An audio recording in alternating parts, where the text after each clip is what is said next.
What is up, everybody?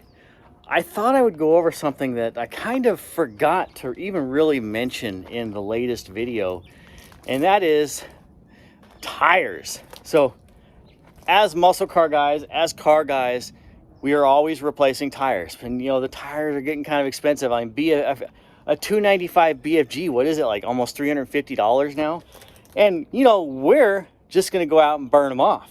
So we're always looking for a cheaper tire to replace with, just so we can go screw off and do car guy stuff with. And so right before the Autocross at Matt's that we just had with my 69 stock car, Charger, of course, I'm a Charger guy. I found a tire and I was like, you know what? They're cheap enough. Let's try them. Even if they're a cheap Taiwanese, whatever tire, don't care. We just want to go out and have fun. And at least it didn't have a stupid name like Molestar tires. Molestar, whatever you want to call them. No, I can't have those tires on my car. So here we have the Maxgrip Classic. And to tell you, this is just a knockoff BFG. I mean, look at the treads. That is a BFG. One thing it does have over the BFGs though, is it has this little extra lip on the sidewall, so you have a little bit more protection for your rims. Like, see that right there? See, less curb rashing on your, pretty rims. But we're not here to talk about pretty rims. We're here to talk about tires. And this is a 245 60/15, which is pretty common on the front of our muscle cars.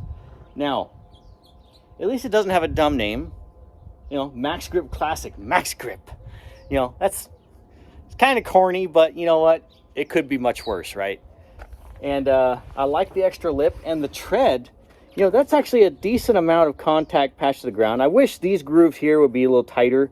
Like, these don't need to be too spaced out. And really, I'm just talking for like max grip cornering and acceleration. More tire to the ground is more grip that you got. But I was like, it's cheap. This was $121 from Walmart. And I believe that was shipped. I think I bought 6 tires from Walmart. I bought a set of 295s. I bought a pair of 295s, a pair of 255s, and a pair of 245s, and it was $900 shipped to my door. I mean, you're going to spend, what is it, like almost $800 just for 4 tires nowadays for most muscle cars. So, fairly cheap. Now, how well did it perform? Pretty good, actually. But only in the short run. I'll show you why. Now, I initially had these tires. These are the 255 60/15s.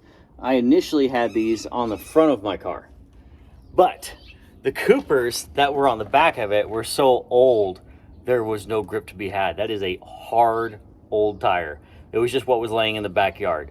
So upon realizing the lack of acceleration and corner entry rear grip, I decided it might be smarter to put the newer tires in the back. And so I did. And the car went mucho faster. Even with the hard front tires, we still kicked ass and won. But this tire here, right off the bat, this tire here was great.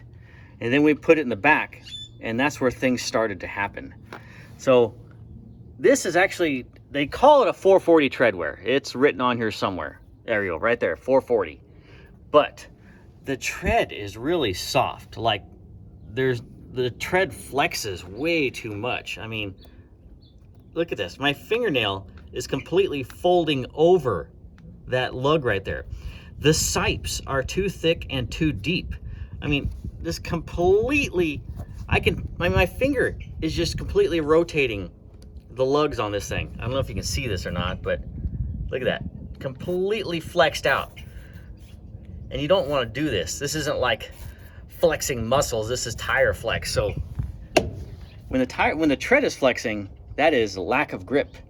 And see how thick these sipes are now? And I don't know what you can see, but look how the tread is rounded off. It's kind of hard to notice, but There's a 45-degree edge there, 45-degree edge there. These are completely rounded off. Like, that's it, it does a complete arch. When it used to be perfectly flat, the tread was flat. Now when I go over this with my hand, I can actually feel all the lumps of each tread lug that is rolled over. And what happens when it does that is you lose tire patch. See, look at all that tread just rounded off and distorted. Look at, I mean, completely rotating that. Look at that. And that's just my fingernail. I mean, come on. So then we go to the new tire. See how tiny those sipes are? Well, look at how much they had flexed in a side-by-side comparison. See how much those sipes had opened up, and you can see how much patch you had lost. So the dirty part is actually what's touching the ground. Look at that compared to the new tire.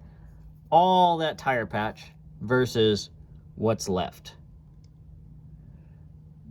And that was only about, oh, I want to say maybe 20 passes on the Autocross. That's all that was.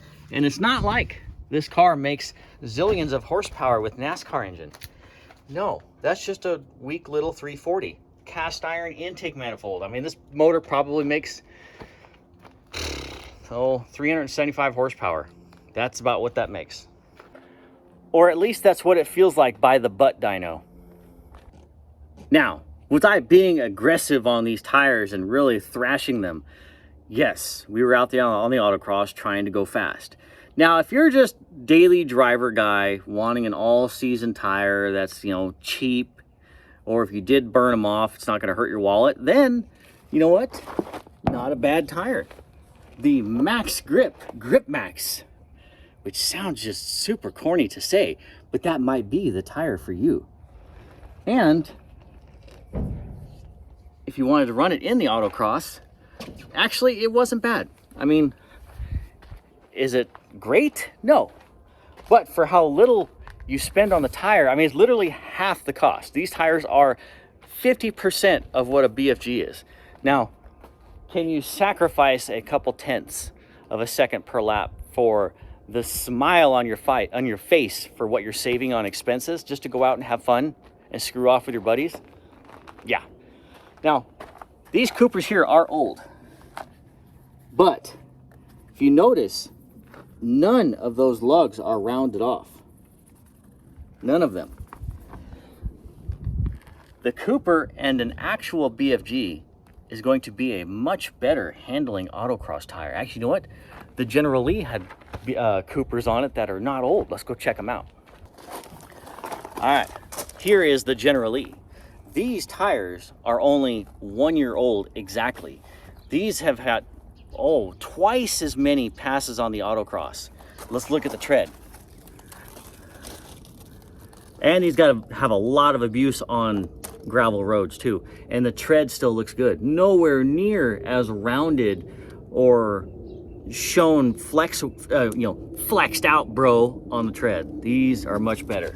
Let's look at the fronts.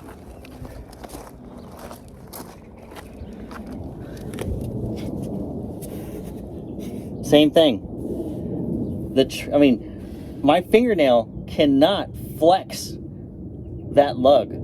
So if the lug is flexing, that means it is folding over and completely rounding off that lug. So then when it's done flexing, you will have way less contact patch to the ground. So the Coopers and actual BFGs, way more betters.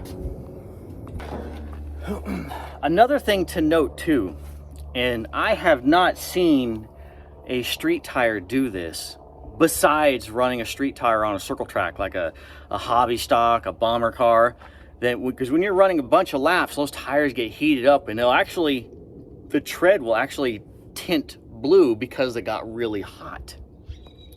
These tires have done the same, and we're talking just Autocross. Look at this. Now, I don't know how well this comes up on camera, but in person, that is blue. That is like purplish blue. That is black. You can see that the tread has gotten super heated, and I don't know if that is because of the tread flexing, which flexing creates heat.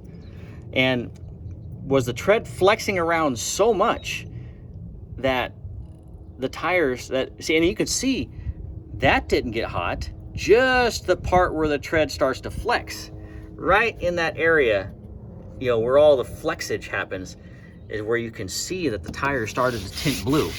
And that is from heat. That is a blue tint from heat. I know this because I've run these on circle track. Well, not this specific tire, but I've run street tires on circle track, and I've run, you know, Hoosiers and Goodyears and all that on circle track. Actually, you know what? I have a right front tire sitting right here that the car was really tight, and so it completely burned off the tire. And let's see if we can still see it. Might not. Okay, this is a Hoosier 970, and it's still a little bit visible, but you can see the blue tinting right here. So it's black. Actually, this whole freaking tire got hot, so actually it's black up until about here, and then it starts to turn blue, As soon as it hits the tread, that's when you can really see that blue tint right there. And that's where it got really hot, is the tread on the tire on my circle track car. See, here's the right rear tire. You can see just a little bit. See, it's been driving on the dirt, so you got dirt, you got black rubber, and then you got you can see the blue tint right here. This whole top of the tread is blue, but you can see the blue. And that's all from the tread getting really hot. So just like metal, you heat up metal, it turns blue after you're done. It's just because it got so hot, it blue tinted. So was I racing at the local short track or running Daytona and Talladega or Bristol to make these tires turn blue? No. I believe that was all just from, wow, that is like, that piece of lug right there is just knife edged. So it's not even square no more, it's knife edged. And so that's, I would say I've lost 50% of contact patch just on this one lug. That has opened up a lot. So it wore the tires off, it wore the tread off from flexing, which in cornering is no buenos. And then the tire had from all that lugs moving around, it just creates heats like molecules in a microwave, and just poof, made the tread hot, overheated, and that was what it did. Same thing up here. You see it's all blue. So in the short run, good tire. For a street car, I would say it's a pretty good tire. You know, it's cheap. Anytime something's cheap, we can go out and have fun with it and drive it, and it'd be a good tire. Now, also, as a street tire, see, look. See that right there? That would be road rash on your rim because there's no lip here to protect the rim. Although,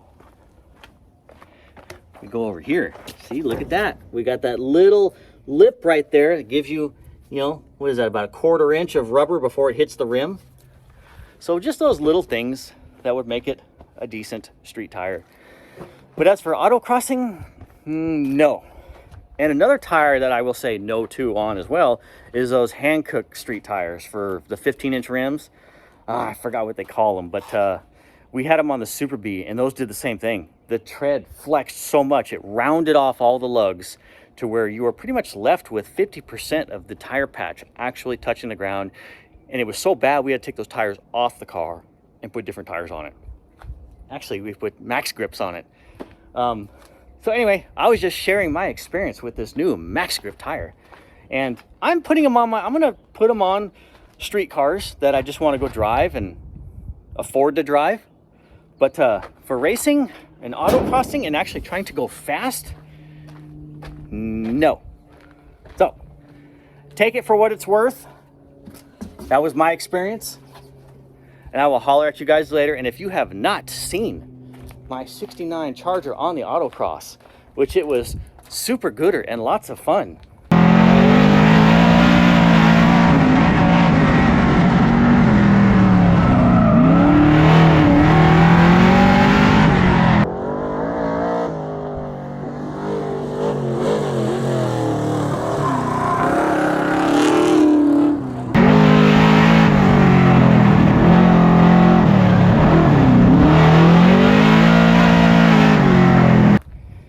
see how we started the day off pretty slow and shitty, but turned it into an autocrossing beast, even with these old Coopers on the front. Alrighty guys, catch you later.